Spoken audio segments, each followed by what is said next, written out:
ध्यान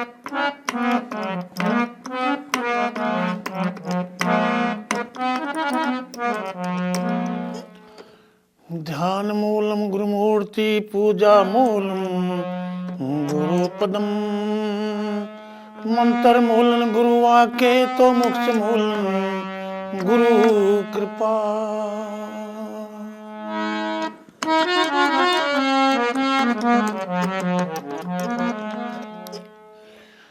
ध्यान का मूल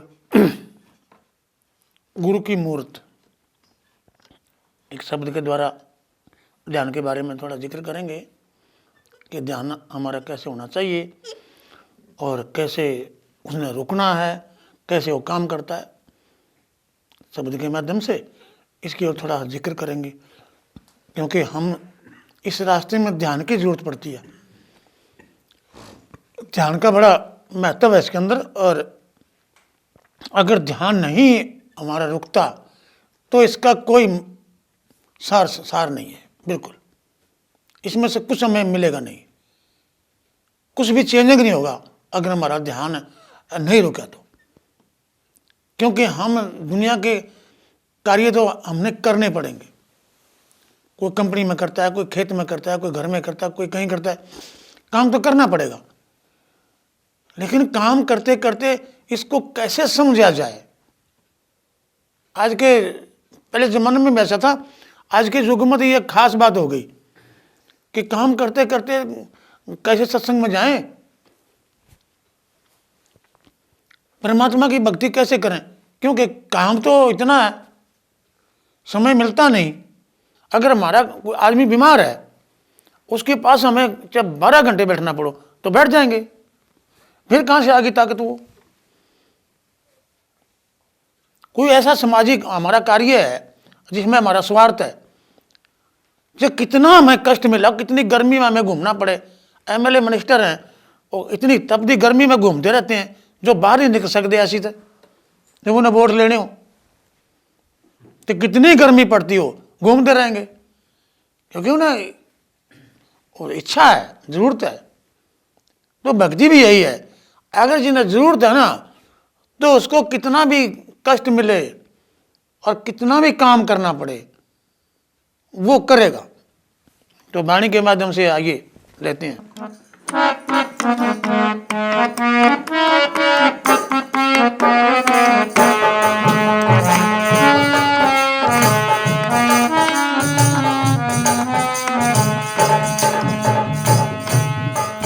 मन मार सूरत को डांटो, घर बैठे बनो फकीर। घर सूरत को डांटो, घर बैठे बनो फकीर।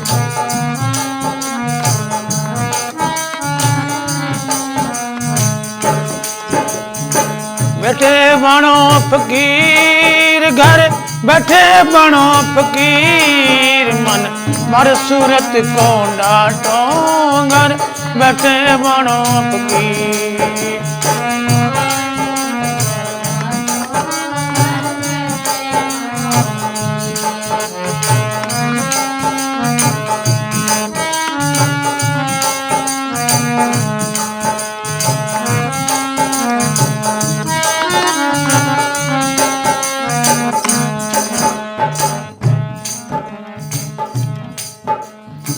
हर की माला ऐसे रटनी, जैसे चढ़े बांस पे लटनी। हर की माला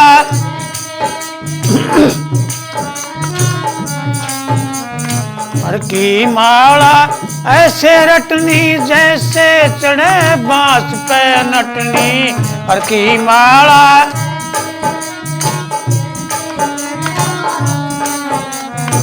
ऊपर चढ़ के काया पलटनी।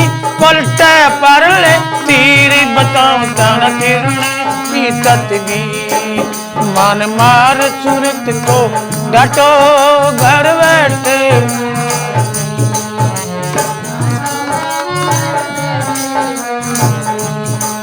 मन मार सूरत को डांटो, घर बैठे बनो फकीर।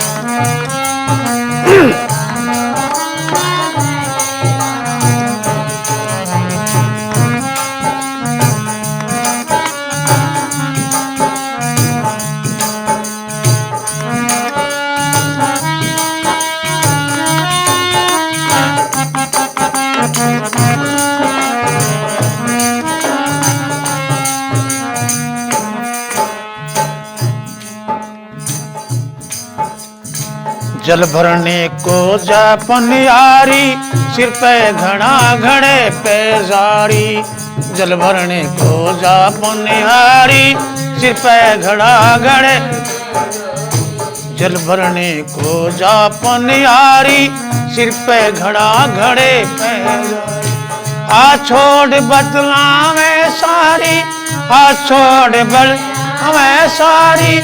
सुरती रे घड़े में न्यारी, इस विध सोध शरीर बताऊं मन तिरने की तत्वी। मन मार सूरत को डांटो, घर बैठे बनो फकीर। घर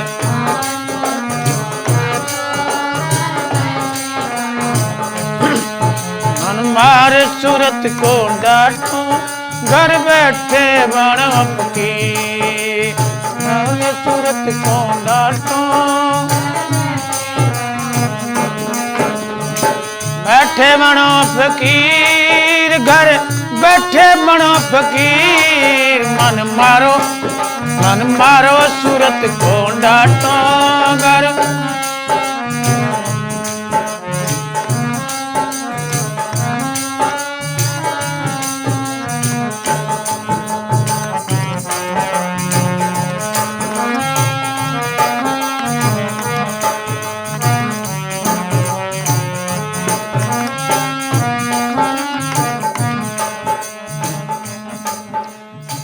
गोचरण को जाती वन में, बछड़ू छोड़ गई वन में।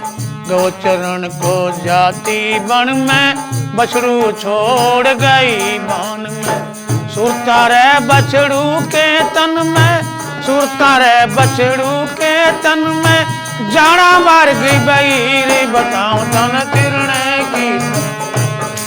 मन मार सूरत को डांटो, घर बैठे बनो फकीर।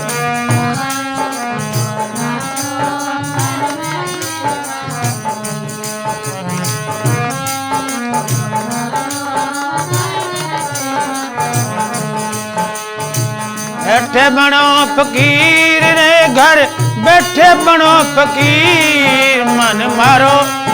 मन मारो सूरत को डांटो, घर बैठे बनो फकीर। ओ मन मारो सूरत को डांटो, घर बैठे बनो फकीर।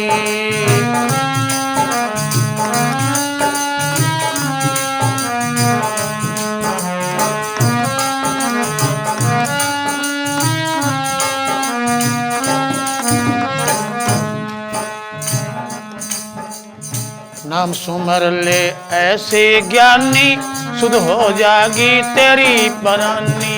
नाम जप्या कर ऐसे ज्ञानी, सुध हो जागी तेरी परानी। नाम जप्या कर ऐसे ज्ञानी, सुध हो जागी तेरी परानी। नाम जप्या कर ऐसे ज्ञानी, सुध हो जागी तेरी परानी। शंकरदास कह जाल भवानी, शंकरदास कह जाल भवानी। मिले नीर में नीर, बता दो तिरने।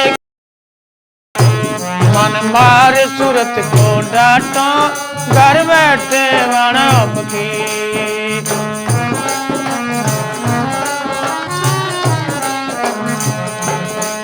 मन मारो सूरत को डांटो, घर बैठे बनो। मन मार सूरत को डांटो, घर बैठे बनो फकीर। मारो ध्यान का सार बता दिया गया कि हम ध्यान कैसे करें, सब कुछ करते हुए। एक ऐसी क्रिया है जब तक हम इसको समझते नहीं ना, होता नहीं है। सन्यासियों का भी नहीं होता। जो सन्यास में रहते हैं ना, जो घर बार परिवार लेना देना खाना पीना सब कपड़ा लत्ता सब कुछ छोड़ जाते हैं, उनका भी नहीं होता। कि मैं अपनी ज़िंदगी का तजर्बा मैं आपको बताता हूँ कि मैंने क्या क्या देखा। बड़े महात्मा मिले, बड़े सत्संगी मिले, बड़े साधु मिले और संत भी मिले। क्योंकि इनकी अलग अलग उपाधि होती है। सत्संगियों की उपाधि अलग है और जो महात्मा होते हैं उनकी उपाधि अलग है, साधा की उपाधि अलग है और संतना की उपाधि अलग है। इनके उपाधि अलग अलग होती है, इनकी कैटेगरी होती है इनकी अलग अलग, इनकी अलग अलग एक अवस्था होती है और इनके अलग अलग कार्य भी होते हैं जो संसार में विचरते हैं, अलग अलग होते हैं। सत्संगियों का की कैटेगरी क्या होती है कि केवल सत्य की ओर जाना और सत्य को ढूंढना। मैं उस सत्संगी की बात कर रहा हूँ जो सत्संगी होता है वो सत्य ढूंढे, जहाँ भी जाएगा वो सत्य ढूंढता है, जिसके पास भी जाएगा सत्य ढूंढता है। बाजार में जाएगा सत्य ढूंढेगा, अगर और कहीं गली मोहल्ले में जाता है सत्य ही ढूंढता है। वो असत्य का कार्य करता ही नहीं है, बस सत्य ढूंढता है।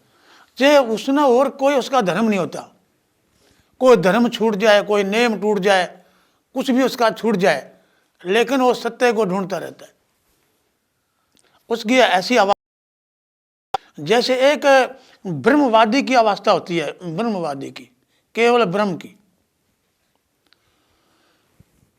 एक आदमी था, वो किसी महात्मा के पास गया तो उसने कहा, है महात्मा मुझे ज्ञान देते। हम किसी महात्मा के पास जाते हैं तो खास करके हमारी पहले डिमांड यही होती है कि मुझे ऐसा ज्ञान दो। होनी चाहिए चाहे ना भी हो, होती नहीं है, कुछ और मांगते हैं, लेकिन ज्ञान की डिमांड होनी चाहिए किसी साधु के पास जाने के लिए। तो वो गया तो उन्हें डिमांड करी, मुझे ज्ञान चाहिए। कहने लगा, भाई ज्ञान क्या, ज्ञान तो ब्रह्म ज्ञान होता है और वो ऐसा ज्ञान होता है वो सबके अंदर अंदर होता है, बराबर है सबके अंदर, सांप में भी और साधु में भी, सब में होता है, हाथी में कीड़ी में सब में होता है ब्रह्म। और इसको लेके और अपने घर आ गया, आ रहा था रास्ते में, और उसके ध्यान में वही है कि सब ब्रह्म है, सब जगह ब्रह्म है, सब जगह ब्रह्म है। रास्ते में उसको एक हाथी मिला, ऊपर ड्राइवर बैठा था, पहलवान जिसको बोलते हैं, और हाथी खूनी था, किसी जंग में जा रहा था। ये जब हाथी को चढ़ाते हैं ना जंग में लड़ाई के लिए या घोड़े को, ये उसको नशा खवा देते थे, शराब पिला देते थे। ऐसा केमिकल था जो 4 घंटे 5 घंटे 10 घंटे वो उतरता नहीं था नशा, उसमें वो लड़ता रहता था खूंखार बन के। तो हाथी को ऐसा नशा पिया रखा था, तो उसके जो है सूंड में वो तलवार थी और पीछे भी तलवार, जैसे पूछड़ उसमें भी, और आसपास में ऐसे कील लगे हुए थे उसकी काठी पे, कोई लगे तो उसको घायल हो जाए। तो उसने रास्ते में जा रहा था, उन्हें इशारा किया ड्राइवर ने कि हाथी खूनी है और तू एक साइड में हो जा। और वो देख रहा है भाई सब में ब्रह्म है, सब में ब्रह्म है, वो ऐसे देखा चला आ रहा है। और साथ में हाथी आया, कंधे कंधे भी उसने माना नहीं, उसने हाथी ने वो तलवार से तो बच गया और हाथी ने मारा सूंड, वो दूर फेंक दिया, चोट लगी और वो आँख खुली एकदम, ये मैंने क्या किया? गुरुजी तो कहते थे कि सबके अंदर ब्रह्म है। गुरुजी ने यार मेरे को अच्छा नहीं बताया, वापस गया नाराज। हाँ भाई क्या बात है? तो अभी तो गया था, अरे ये तेरे को चोट लगी हुई है। कहने लगे गुरुजी आपने मेरे साथ धोखा किया और भी कुछ कहा। क्यों, क्या हुआ? तो आप कह रहे थे सबके अंदर ब्रह्म है और मेरे को चोट मार दिया हाथी ने, ऐसे देख लो मेरे को, और मैं बच गया, तलवार था उसके सूंड में, लगी नहीं। हाँ बैठा था ड्राइवर, उसको पहलवान बोलते हैं, उसने तेरे को कुछ कहा था? हाँ कहा था, साइड में हट जा, ऐसे ऐसे करा था ऐसे। तो फिर उसकी मानी क्यों नहीं? उसमें क्या ब्रह्म नहीं था? ये सार है। अगर हाथी में ब्रह्म था तो उसमें भी ब्रह्म था ना, आज ऐसे कह रहा था। ये ब्रह्म ज्ञान ऐसा होता है, ज्ञान और ब्रह्म ज्ञान दो उपाधि हैं।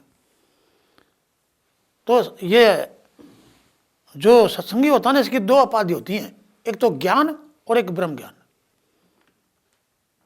इसलिए कबीर ने वाणी में ब्रह्म ज्ञान का जिक्र किया कि पार ब्रह्म ज्ञान का, ब्रह्म ज्ञान नहीं, पार ब्रह्म ज्ञान। पार ब्रह्म ज्ञान क्या है? फिर आत्म ज्ञान, फिर परमात्म ज्ञान। इसलिए उन्हें ज्ञान की श्रेणी बांट दी, इसीलिए कि इससे काम नहीं चलेगा, इसकी एक अवस्था है। जो ब्रह्म की जब मैंने जिक्र किया बेटा तेरे सामने, तो उसके हाथी के अंदर था, तो उसके अंदर भी था ना, ऊपर बैठा हुआ था, उसकी तूने बात नहीं मानी। तो ऐसा हम समाज में करते हैं, एक की मान ली, एक की माननी नहीं। गुरु जी की मान ली, अगर माता पिता कह रहे हैं, पत्नी कह रही है अच्छी बात, उसकी सुननी नहीं, क्योंकि गुरु जी ने कर क्या।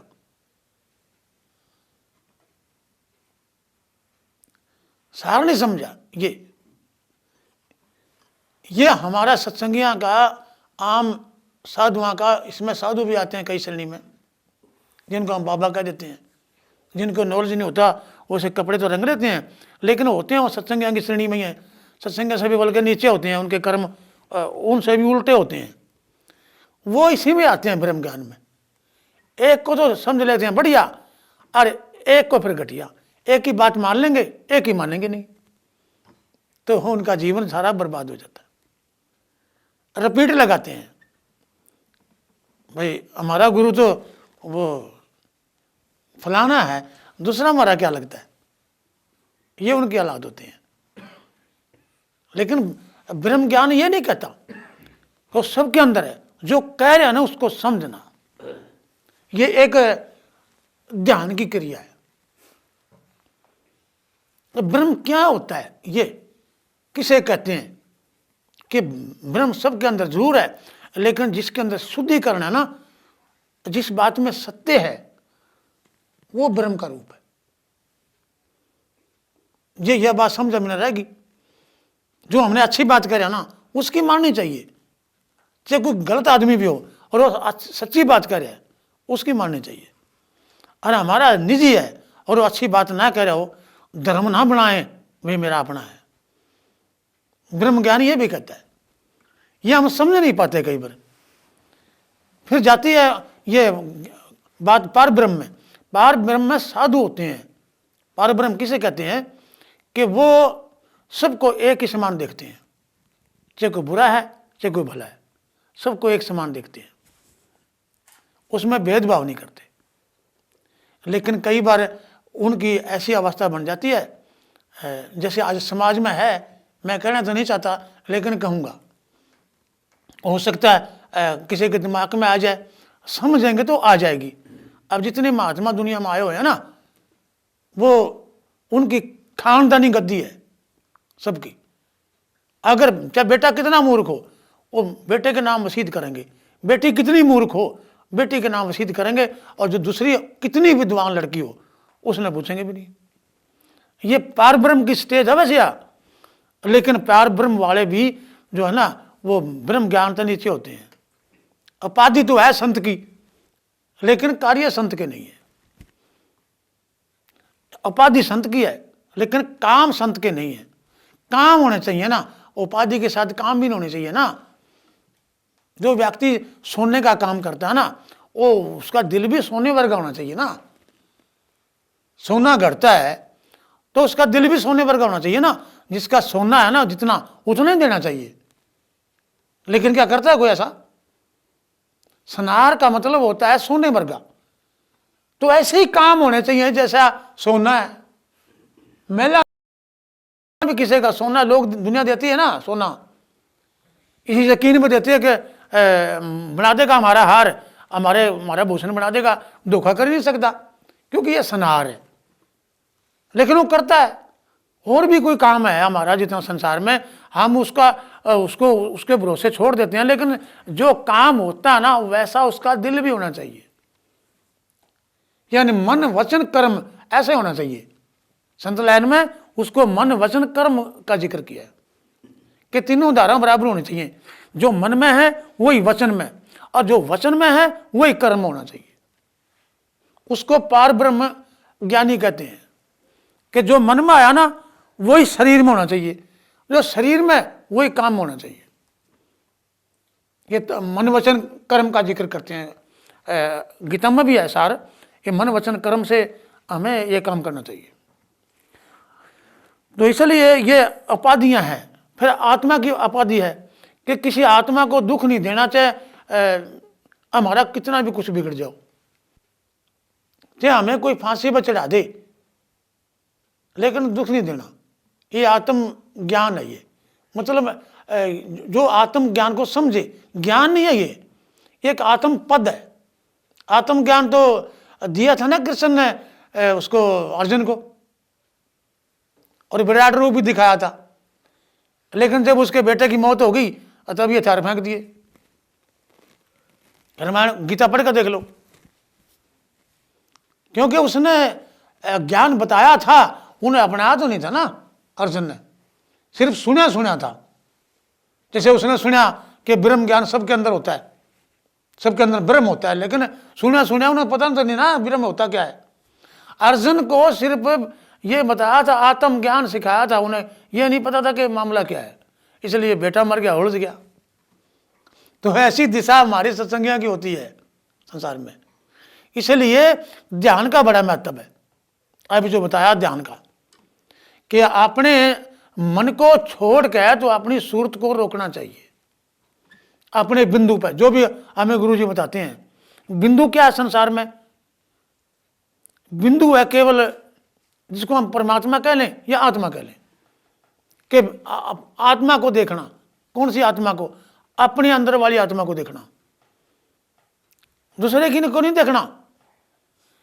अगर आप दूसरे की आत्मा को देखोगे ना, तो आप किसी के साथ गलत करोगे, किसी के साथ ठीक करोगे।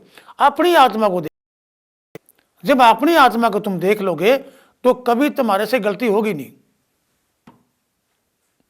इसलिए अपने आत्मा आपका बिंदु है, उस पर ध्यान टिकाना। और उसका तरीका बता दिया। अभी जल भरने को जाए पनियारी, पानी भरने को पहले जमाने में होता था ऐसे, आजकल नहीं है। ये बड़ा पुराना सार है।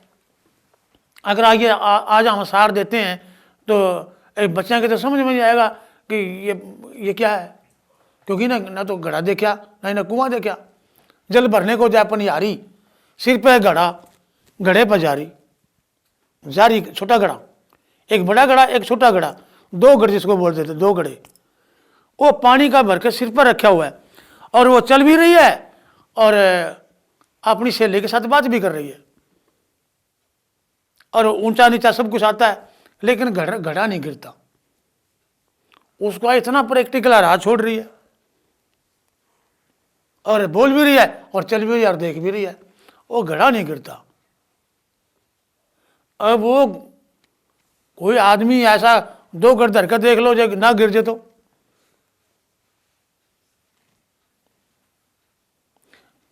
उसने ऐसा क्यों होया उसके साथ? उसका प्रैक्टिकल हो गया, उन्हें साधना करी, उसकी दो घड़ धर कर साधना करी। और ऐसी साधना होगी, उसने पहले देखा है, पहले छोटा सा गिलास धर कर देखा, लोटा छोटा सा, फिर उससे बड़ा लोटा देखा, फिर उससे बड़ा लोटा देखा। पहले ज़माने में मैंने देखा, मेरी याद में ऐसा होता था, जो माइयाँ पानी लेने जाती ना, और छोटी छोटी लड़कियाँ होती, उनके सिर पर ना इतना सा मटके होकर दे, इतने इतने मटके, इतने इतने मटके, इतने इतने मटके, उसको कुलिया भी बोलते हैं। वो उनके हिंडवा करके नहीं, हिंडवा करके इतना कपड़े का ऊपर रख देती थी, और वो उनको सिखाती थी ऐसे ऐसे चल, तो बड़ी हो गए उसका प्रैक्टिकल हो जाता था। ऐसे वो करवाती थी बुढ़िया, मैंने देखा है। मैंने कई बार पूछता था, मैं माँ ये चाची ये ऐसे क्यों करते हैं? आगे सीख जाएगी बेटा, सीख जाएगी। ये करते जो पैदल चल रहे हैं, फिर क्या काम कर रहे हैं? हाँ, जब नहीं कर रहे काम, वो आपका पैर का घूंठा है ना, पैर के घूंठे को देखो, आगे जाएगा ना पैर ऐसे, इसको देखो, फिर ये चला गया, इसको देखो, मैं गुंठे को देखते रहो, आगे भी दिख गया और ये आपका निशाना भी बन गया ऐसे। क्यों ऐसे चलेंगे पैर? अबे चला गया ना, वहीं देखो गुंठे को, ये आने वाला है, गुंठा वहीं देखो, वहीं देखो ऐसे। कि ऐसे तुम चलते चलते भी ध्यान अपना कर सकते हो। कोई दांती को काट रहे हो ना तुम सामान, तो उसे अपना प्रैक्टिकल कर सकते हो। और कई बार तो अंधेरे में कर सकते हैं दांती का काम। तो ऐसे हमें तरीका सीखना है ध्यान का, कुछ भी काम करते करते, लेकिन अपने ध्यान को इकट्ठा करके काम करिए। एक तो आपका काम बढ़िया होगा और एक ध्यान का तजुर्बा हो गया। गृहस्थी का कई बार जिक्र करते हैं कि गृहस्थी सबसे बड़ी भक्ति है। वो पता क्यों है? उसमें ध्यान का प्रैक्टिकल हो जाता है, सेंटर में नहीं जाना पड़ता, क्योंकि इसके काम बहुत हैं, छोटे छोटे बड़े बड़े। तो उनसे अगर ध्यान से काम करेगा तो इसका वो ध्यान का प्रैक्टिकल हो जाएगा। इसलिए इसको बता दिया बड़ी भक्ति है। नहीं तो गृहस्थी में कोई भक्ति कर सकता है क्या? क्यों मैं कर सकता कोई गृहस्थी में भक्ति? आप लोग बैठे हैं, होती है क्या? इतना झंझट है। लेकिन भक्ति उसमें प्रैक्टिकल हमारा हो सकता है, क्योंकि काम ज्यादा है। अगर ध्यान करेंगे तो 5-5, 6-6 घंटे, 7-7, 8-8 घंटे हम लगातार काम करते रहते हैं, लेकिन ध्यान से नहीं करते। हमारा ध्यान कितने होता है? काम कोई होता है ना, तो काम होता ना वो ध्यान का प्रैक्टिकल होता। इसलिए उदाहरण दिया अभी वाणी में कि जल भरने को जय पनियारी, सिर पे घड़ा घड़े पे जारी, हाथ छोड़ बतला में सारी, और सूरत रह घड़े मनियारी। वो कौन सी सूरत है जो देख भी रही है, पैरों को भी ठीक टेक रही है, और जुबान से बात भी कर रही है, कान से किसी की बात भी सुन रही है, और वो घड़े को रोक रही है। ध्यान देना, वो सूरत नहीं है, वो प्रैक्टिकल है। प्रैक्टिकल को सूरत कहते हैं। तो तजर्बा हो गया ना, तजर्बे को सूरत कहते हैं। वो एक सबसे न्यारी है प्रैक्टिकल की, जो हमारा प्रैक्टिकल हो गया ना किसी काम का, चाहे हम अंधेरे में करें, तो वो कौन सी सूरत है? सूरत है क्या? सूरत नहीं है ना, लेकिन सूरत है। वो सूरत हमें चाहिए, वो खोलनी है, वो तैयार करनी है, वो हमारे पास होनी चाहिए।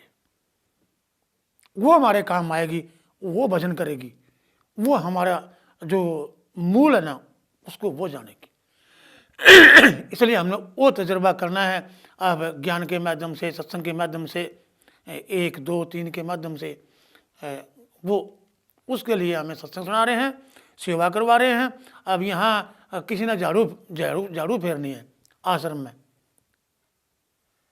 फेर के चला गया बस, लेकिन जो सीखना था वो तो सीखा नहीं। झाड़ू फेरते फेरते ध्यान कहाँ करना था ये सिखाना था। अब रोटी पकाया रसोई में, चली गई बहन, उन्हें वो ध्यान तो तजुर्बा तो करे ही नहीं। आसन में आने का ये मतलब होता है। अब कुहाड़ी को लकड़ी काट रहे हैं, काट के आपने 2 घंटे 4 घंटे काटी, काट दिया, लकड़ी काट दी, काम हो गया, लेकिन वो तजुर्बा तो नहीं हुआ ना ध्यान का। वो तो अपने घर भी काटते थे। आश्रम में विशेष क्यों आते हैं आप? वो सीखने, वो आपने सीखा नहीं।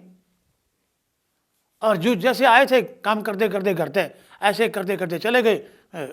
हाँ, कहाँ गए थे? आश्रम में गए थे सेवा करने। कौन सी सेवा करी? और सेवा का एक अर्थ है। सेवा का मतलब होता है किसी चीज को पालना, किसी चीज को इकट्ठा करना। सेना, एक सेना शब्द है, सेना शब्द, यानी उसको उसमें से निकालना, किस चीज में से, या कह देंगे रस निकालना गन्ने में से। सेना, उसको सेवा कहते हैं कि एक चीज को इकट्ठा करना, पकड़ना। उसको सेवा कहते हैं। लेकिन वो आया तो सेना, हमने सीधा बोल दिया सेवा। अब ये सेवा शब्द समझ में आता नहीं, वो सेना कह देंगे ना, सेना, वो समझ में आ जाएगा। कई बार कहते हैं ना, ये खास करके सियाने लोग, ये झाड़ फूक वाले होते हैं, इन पर लागू होता है ये शब्द। अगर वो शमशान में ना ये जाकर ना मुर्दे से लेते हैं, कहते हैं ना कई बार शमशान में जाकर के मुर्दे से लेते हैं, ऐसे बोलते हैं ना, झाड़ फूक वाले, उन पर लागू हो जाए। हमारे सत्संग पर लागू होता नहीं ये शब्द कि तुम सेवा में गए हो, क्या करने गए हो, किसी को पता नहीं। यानी अपने ध्यान को हमने सेना है, यानी इकट्ठा करना है बिंदु पे। फिर गौ चरण को जाती बन में, बछड़ू छोड़ गई भवन में, और सुरत रहे बछड़ू के तन में, जाना मार्ग बहिर। कहाँ चलेगी, बछड़ा था उसका, अभी ब्याही थी, बछड़ू को छोड़ के जंगल में चली गई और चुगने को, बछड़ू घर छोड़ गई और चुग रही है। लेकिन अगर कोई किसी बछड़ू की आवाज़ आ जाए अचानक, और फट उधर ध्यान जाएगा, ध्यान उधर ही है। वो कई बार मैंने देखा है, क्योंकि मैंने गाय भी चराई है, कई बार देखा किसी की आवाज़ आ गई ना बछड़ू की, और गां का घास में मुंह भरा हुआ है, तो एकदम बोल पड़ती थी, वो घास भी निकल जाता था मुंह में, क्योंकि वो उसकी आवाज़ आ गई बछड़ू की, यानी ध्यान है उसमें बछड़ू में। तो इसी प्रकार ही ध्यान हमें बिंदु में रखना है, आत्मा में रखना है, और सारे कार्य करने हैं। कार्य करने की कोई दिक्कत नहीं है, चुग के आई सारा दिन वो, लेकिन ध्यान उसी में रहा बछड़ू में। फिर नटनी का जिक्र किया, और कि मारा ऐसे रटना, नटनी जैसे चढ़े बांस पर नटनी। पहले जमाने में नट होया करते ना, बांस पर नाचा करती थी वो नटनी, आज के ज़माने में है नहीं, पुराना उदाहरण है ना, अगर नवा चेंज करना पड़ेगा। कि इन बच्चों को कैसे बताएंगे नट होता था पहले। नट होता था तो उसके ऊपर ऐसा सिस्टम बनाया रखे था उन्होंने, ऊपर ऐसे लेट के ना लड़की वो ऐसे घूमती थी ऐसे, लेकिन उसकी सूरत बांस में रहती थी, ऐसे ऐसे हाथ को घुमाती थी अपने आप को, लेकिन बांस में सूरत रहती थी कि बांस काम नहीं जाए, और घूमती थी। और की माला ऐसे रटनी जैसे चढ़े बांस पर नटनी, और ऊपर चढ़ के काया पलटनी। और कई बार वो मुंदी सीधी भी हो जाती थी, कभी मुंदी कभी सीधी, ऊपर चढ़ के काया पलटनी, पलटे परले तीर, बताऊं तेरा तिरने की तदबीर। और ऐसे मतलब तुमने पलटना है, ये कह दिया पलटे परले तीर, कि ऐसे तुम पलट जाओ तो परले पासे। परले तीर का मतलब होता है परले पासे। और चौथी वाणी में फिर बता दिया गया, नाम सुमर ले ऐसे ज्ञानी, ये सुमरना ऐसे कर, नाम सुमर ले ऐसे ज्ञानी, शुद्ध हो जाएगी तेरी प्राणी। यानी प्राणी का मतलब आत्मा, इसलिए इसको प्राणी कहा। किसी ने प्राण कह दिया, किसी ने आत्मा कह दिया, किसी ने परमात्मा कह दिया, किसी ने नाम कह दिया, और किसी ने शब्द भी कह दिया, किसी ने धुन भी कह दी, किसी ने ज्योति कह दी, किसी ने प्रकाश कह दिया, और किसी ने इसको मुक्ति का दरवाजा भी कह दिया, आप अपने शब्दों में। तो ये प्राण है, इसके अंदर शुद्ध हो जाएगी तेरी प्राणी। यानी तेरा जो प्राण है ना, तेरी जो प्राणी है ना, तेरी जो आत्मा है ना, अपने बिंदु पे वो तेरे को मिलेगी, यानी बिंदु पे पहुंच जाएगी, ये भी कह सकते हैं, मिलेगी और तेरे को मिल जाएगी, बिंदु पे पहुंच जाएगी, ये भी कह सकते हैं। ये ऐसे तना जाप करना है, ये बारे में बता दिया गया। तो इसलिए हम ध्यान इकट्ठा करें, और ध्यान के माध्यम से हम अपना दुनिया का कार्य भी करें, और जो है ना जाप भी करें, क्योंकि जीवन, जाप हमारा जीवन है। अगर ये नहीं हुआ तो जीवन किसी काम का नहीं। क्योंकि और काम तेरे किसी ना काज, कि और तो काम तेरे किसी काज आने नहीं है। जो तेरा काज है ना, जो तेने जाना है यहाँ से और कहीं जाकर जन्म लेना है, ये तो काम आने नहीं, आगे फिर नवे तैयार करने पड़ेंगे। तू जरा समझ ले वाणी के माध्यम से, ये काम जरूरी है तेरे लिए, जो ये तेरा जीवन है। जीवन ही नहीं तो शरीर क्या और बच्चे क्या।